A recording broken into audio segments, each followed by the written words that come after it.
So we did some blood tests on you, obviously. And one of the ones we did was testosterone. Before we get on to your specific results, was there anything that you thought, oh, I really want to look into that, or I'm worried about? I am interested in testosterone because it's become a subject now. People talk about it, and you're more aware of it. And I'm really aware now. I'm 49, and I'm aware that it's going to become not a problem or an issue, but it's just going to be a thing that's going to have an impact. Yeah. And so I am interested in it. And there's two reasons. One is me and my missus have just had a baby. So Jack's 3.5 months old. And obviously I'm feeling a little bit tired, not as tired as her. She puts a graft in, but still I'm there. Yeah. But I'm feeling a bit, a bit more tired. Finding it hard to, dig deep for motivation when it comes to going to the gym. I do it, but I'm finding it a little bit more difficult. Now, I don't know whether that's because of my age or whether it's because I've just got a kid. And I'm interested to know, if there is an excuse for it. So that's the first thing. And secondly, I'm just interested to know what's going on. I spend all my time talking about how I feel and how I'm going to, exercise and deal with my physical and mental health, but I don't really know the levels of stuff and whether they play a big part. Yeah, I think that's a really valid question. We're certainly seeing more and more men who want to know just what is their state of play and when do they need to worry, that sort of thing. So if I said a normal testosterone, this is total testosterone, not free and all this sort of stuff, I'll come back to that later, but total testosterone, just the amount you produce, an optimal range is like 15 to 30 nanomoles per litre. And we definitely say you have low if it's below 12 and you had symptoms. Okay. What do you think your level is? I have no idea.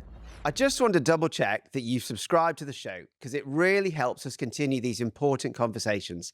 Thanks. So 12 is low, 12 and below 12 is low. We'd say 15 is below and low if you have certain medical things or symptoms. So we want you to be 15 and 30, age irrelevant. 15 to 30? Yeah. Don't worry, it's not terrible. 20. So your level came back at about 11. Fuck. Did it? Yeah. Why is that? Yeah, I'll be honest with you. I've not had a patient shout "fuck" at the time I've given the result before. Yeah. I mean, but it's quite accurate. Yeah, so it's quite interesting, isn't it? So that's annoyed me. Why? Well, I don't want to be low. No, but on the other hand, there's two schools of thought for this. You could say, I'm just getting older, and for 3/4 of the population of men, that's true. They are just getting older. Yeah. And their testosterone is normal. So when they wake up and they feel awful and they're tired and their joints hurt and they get shoulder injuries warming up, that sucks because there's nothing you can do about it. Right. For somebody with a slightly lower testosterone, you could say, well, actually, is that because it's a hormonal problem? And then in those cases, you can do something about it. And there might be ways that we could try and improve that testosterone, either lifestyle-wise or medication-wise. And in a way, I'd take it as a good thing because it means that you don't have to feel quite as crappy, which is brilliant in a way. So how do I fix it? All right. So if I go back, you said symptoms are what? Slightly less energy. Yeah. Bit. I'm still getting to the gym. I'm just not finding the time as easily. So I feel like I've not trained properly over the last couple of months. Normally I'm like religious and I make sure there's a lot of compound movements in there, lifts, all that sort of stuff. And I'm normally firing. Whereas over the last couple of months, because of work and because of the little one, it has been a lot more difficult to find that time. Now, I'm trying to think about what my last few weeks have been pretty poor, to be honest, both training wise, but also I went away for 10 days for some work, which also involved a lot of drinking. I took a mate with me. That didn't help. And then I came back from that, and then me and the family went on holiday. And I knew if I'd have turned around to my missus, and sometimes I take a lot of time off drinking, but if I'd have turned around to my missus and gone, I'm not drinking on holiday, she's like, oh, but you can go away with work and, have a good time with your mates. And so I was like, I've got to have another stint of indulging in sort of like holiday food and booze. So maybe that's had an impact on it. But also, I think the training side of things, it hasn't been as intense as I'd like it to be, and I'm aware that that can have an impact on it. Definitely. I mean, all of that can affect your testosterone. And we never treat you based off one reading, No. because you want to repeat it and go, is that real? Is it a single reading? And get a bit more data off you. But I think the fact that if someone, and again, this is not to massage your ego, but if you get a general guy who's looking in the street and think, oh yeah, Jason Fox, he's got to be full of testosterone. The guy's, and it's how you come across physically and that mentality. And you think that means lots of testosterone. But of course, it's all relative. And the big thing for you is, well, maybe 10, 20 years ago, that level was 29 or something.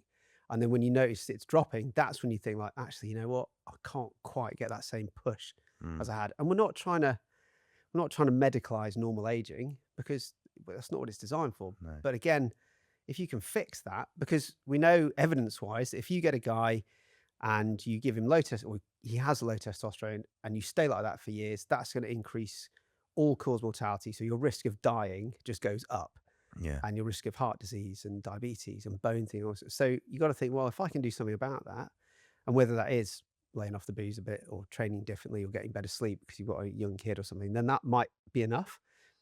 On the other hand, that's why we have hormonal treatment for testosterone, because it works. Cholesterol and triglycerides. You mentioned already that you thought they were a bit abnormal, didn't you? I've tested before, yeah, and I think my my cholesterol's normally sat around the amber, so it's not like danger, unless you're going to tell me otherwise. I wasn't, but yeah. It's always sat around the amber.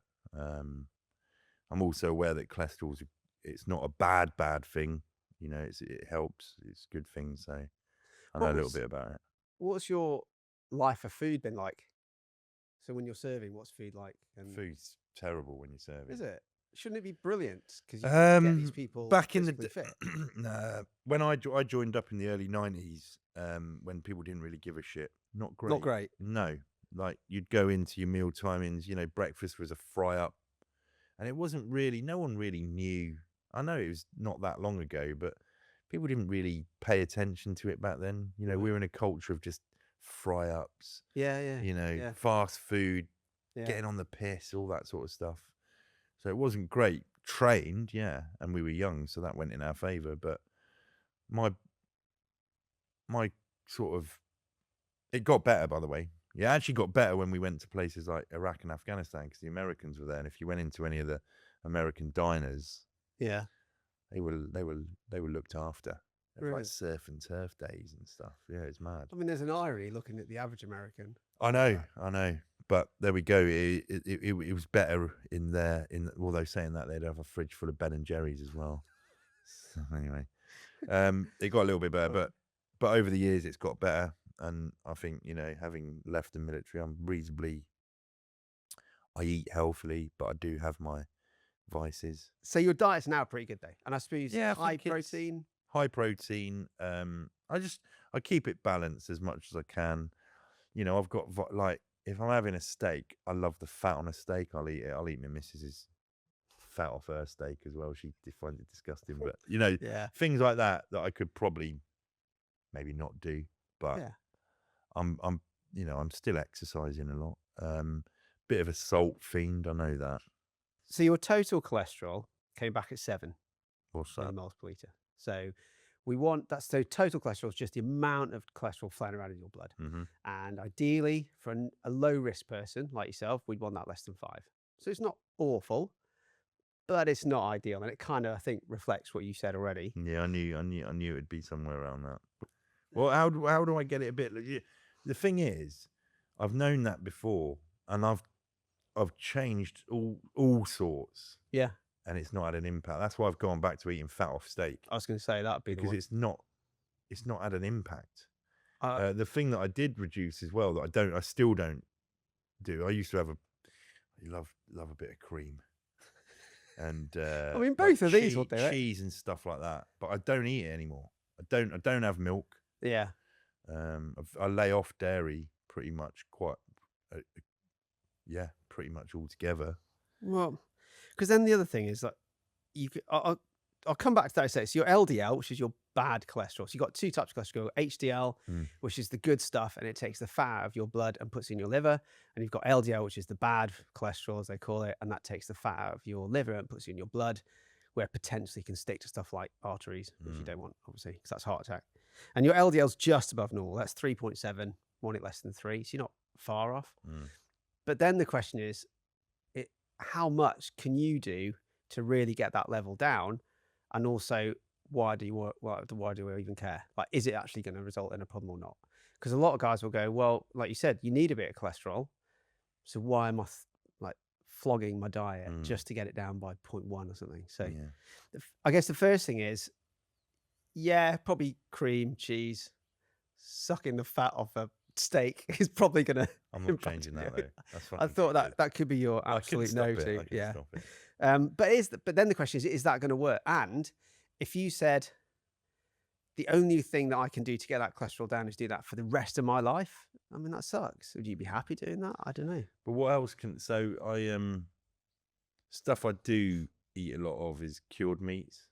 Would that? It depends what the meat is, and sometimes, I guess the other part of it is how much of this is just your DNA and your genes. That's the other thing. I mean, my granddad died young, not young, but he died of a heart attack, and that was due to, we all know, he used to wake up every morning and have a massive fry up. He's a big old guy, but he, his health wasn't great. And my dad actually was like, he had a bit of a rocket fired up his backside, and he decided, because he wanted to live longer than his dad, which he has done. So that's great. But he is a type 2 diabetic in the process. So I'm always like that. Is it a genetic thing as well? How old's your dad now? 74. Okay. So I've got nearly 30 years to make sure we keep you going. Yeah. Well, my granddad died when he was 63. I remember thinking when it happened, I was like, fucking hell, he's old. Yeah. No. Not now. Yeah. Yeah. I think genetics is a big thing for blokes, because the two biggest triggers outside of your diet and things, the two non-modifiable risk factors, are getting older, which you can't do much about, and being a bloke, which technically we could do something about, but that's quite drastic. And it's not for this podcast. So realistically, it's how far do you push that? Because having some cholesterol is fine, but too much is still going to eventually have some cumulative effect.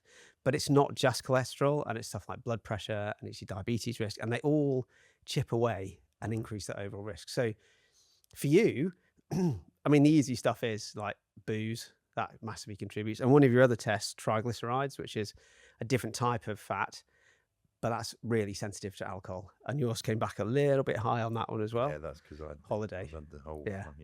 So what you could always do is say, well, what's my normal healthy life? I'm going to just cut the steak sucking bit out, because that's not good. And say, repeat it when you redo your testosterone. You go, right, this has been me at a healthy level, and then see what the gap is. And if there's very little gap, then it's your DNA. Yeah. And then you've got to decide, what point in my life do I take statins or something similar just to bring that down? And that's more about the longevity risk of, do I want to live longer than my dad? Do I want to accept the fact you've got to take a tablet? Because for somebody that's fit and healthy, having to take a medicine is a massive psychological blow, because you've been healthy for so long. And this is a sign of like mental weakness or physical weakness, that my body can't do what I want it to. Yeah. I don't think yours is terrible, but it'd be really nice if we could try and get that level back to something different. If you enjoyed this episode of Man Alive, you would love this one. Go on, press it. Click now. Press it now.